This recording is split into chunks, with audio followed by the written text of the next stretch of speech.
You talked a lot about the housing market. How do you feel specifically about the rental market? Do you see a softening in rents, or do you see rents continuing to climb over the next few years?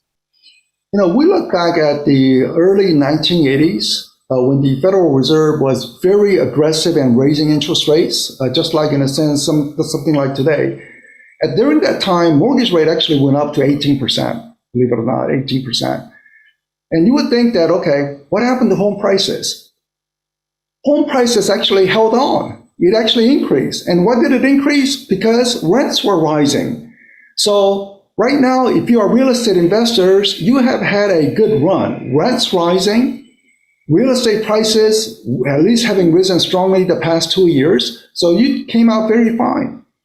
But now with mortgage rate much high, you see home sales declining, which means that those potential first-time buyers cannot buy. So what do? They have two choices: move back in with their parents or renew their lease and rental demand. So in a sense, rental demand will still remain strong. Only caution is the following. Apartment building activity right now is at a 40-year high. It's not completed, it's still under construction. So there's a large apartment construction activity going on across the country. We know that the rental demand will be strong, but the supply will soon come onto the market. So be mindful of that condition. That's great. How about the luxury market? Do you have any thoughts specifically on how the luxury market is impacted and if it's any different than, kind of the average housing market? The luxury market is more interest rate sensitive compared to the middle market. And again, the California market is suffering more than rest of the country in terms of decline in sales. But California, when you say luxury, you are looking at $1 million home that is a small townhouse, so it's a little different. But if people think about more luxury, right now the luxury market is getting hurt because of the downturn in the stock market.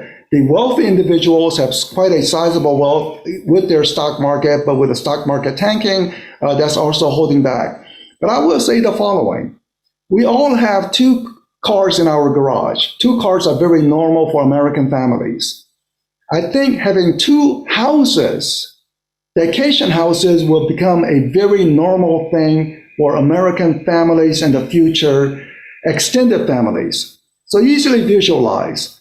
Work from home environment, returning to office 5 days a week, it will simply not happen. So there will be a many opportunity to work from home or work from vacation home even better. So have a vacation home. I use it this week. Next week, my sister uses it. Following week, my uncle uses it. So within the extended family, I'm talking about the middle class family, not the super wealthy. Within the middle class family, extended middle, they will have a second home. So that will become very common. So I am very optimistic about the resort destinations. I know that it's temporarily declining just like every other markets, but I think it has a better chance of pickup and long-term growth in this market. Very, very interesting. There's a couple questions on the supply side, and I don't know how willing you are to comment on policy. One is specifically on Powell's policy going after tamping down demand versus focusing on increasing supply. So feel free to go there or go to, where do you see supply going in the next year or two? We did a research study, which showed right before COVID hit, we were talking to policymakers to say we are in a major housing shortage. We are short by about 5 million housing units in America. Because we have population growth, we have job growth, but we're not producing enough housing. So it's going to cause a major problem. And when the COVID hit, again, the real estate benefited from that.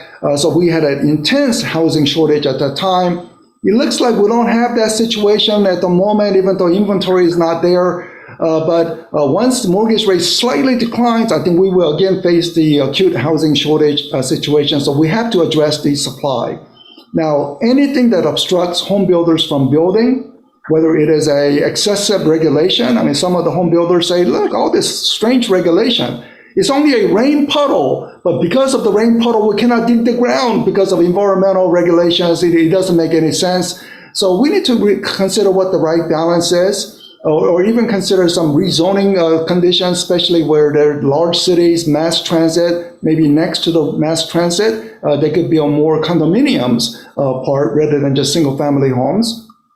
So we need to produce more, but often, especially now for more middle income housing, nurses, police officers, they live in the community, they should be able to buy, but in some community, they simply cannot.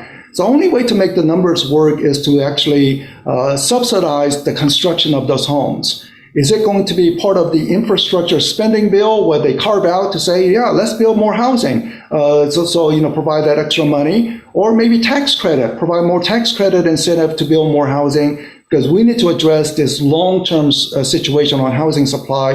And I like the question from on this part, because what Federal Reserve is doing is trying to chalk off demand in order to balance the market. I don't like that. I'd rather see an increased supply. Let the demand be what it is, but increase supply to balance the market. So that would have been much preferred outcome. I love it. Last question.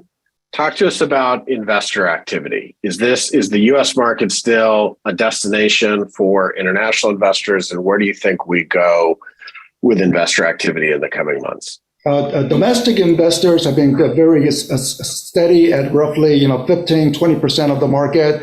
But regarding international investors, they are unable to come in easily. First, last couple of years, COVID restriction prevented, but now people can come in. But now they're saying U.S. dollars is super expensive, and therefore any let's say British who want to buy property in Orlando, or say Chinese or people from Hong Kong who want to buy in California is super expensive because of the U.S. dollar strength condition. And I know, you say, well, dollar is strong. Why come? I don't feel that strength when I go to grocery store. People don't feel that. But for international buyers, they are saying U.S. real estate is very expensive. So a little caution among international buyers at the moment.